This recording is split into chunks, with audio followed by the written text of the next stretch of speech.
Halo sahabat sekalian, saya ingin menceritakan suatu kisah kepada sahabat semua.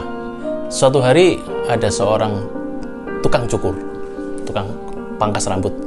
Dia kedatangan seorang pelanggannya dan mereka bercerita satu sama lain dengan berbagai topik gitu ya.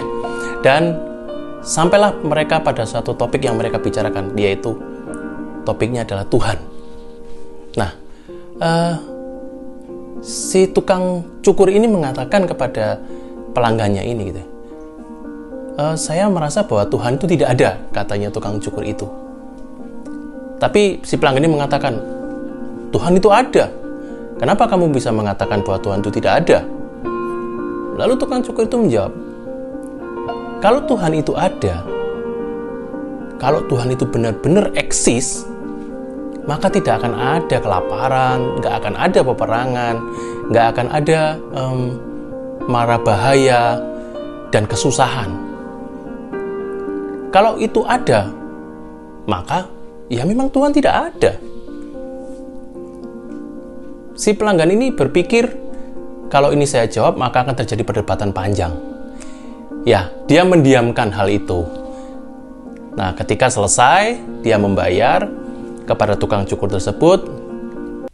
Saat dia mau keluar membuka pintu, terlihat seorang yang lewat dengan rambut yang kumal, panjang, berewokan yang tidak teratur dan sebagainya, tampak lusuh. Dan pelanggan ini punya ide.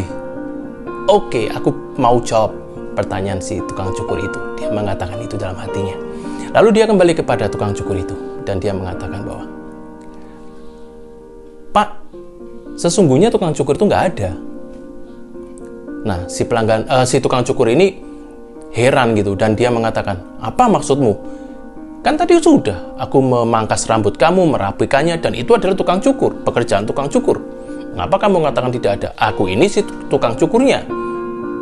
Lalu pelanggan ini mengatakan, kalau ada tukang cukur, maka tidak akan ada orang yang lewat dengan tadi yang saya lihat dengan rambut yang panjang, kusut, berewokan, tidak karu-karuan dan sebagainya. Nah, si tukang cukur ini mengatakan, itu karena dia tidak datang kepadaku untuk aku rapikan gitu. Lalu si pelanggan ini mengatakan, kalau begitu sama dengan topik kita tadi membicarakan Tuhan. Kalau ada kesusahan, mara bahaya, peperangan dan sebagainya, karena mereka tidak datang kepada Tuhan. Kalau mereka datang kepada Tuhan, maka semuanya itu mungkin bisa tidak ada. Dari kisah ini apa sih yang bisa kita ambil suatu pelajaran gitu ya? Yang kita bisa ambil adalah bahwa Tuhan itu nggak kemana-mana. Tuhan itu selalu ada. Tapi kitalah yang selalu kemana-mana, yang mencari seolah-olah dia ada di mana-mana, dan kadang kita mencari dengan jalan yang salah. Padahal itu sudah berdiri di depan pintu hati kita, mengetuk kita, dan tinggal tugas kita adalah membuka pintu dan dia masuk untuk bisa mengatur segala kehidupan kita. Saya dan keluarga juga belajar mengenai hal itu.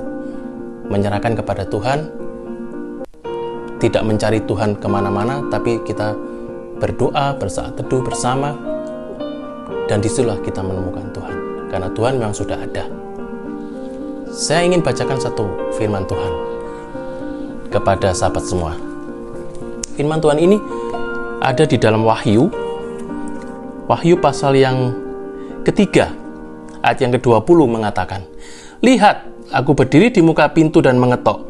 Jikalau ada orang yang mendengar suaraku dan membukakan pintu, aku akan masuk mendapatkannya dan aku makan bersama-sama dengan dia dan ia bersama-sama dengan aku. Sahabat semua, kiranya kisah ini bisa menjadi suatu inspirasi bagi kita. Sampai jumpa kembali, Tuhan memberkati.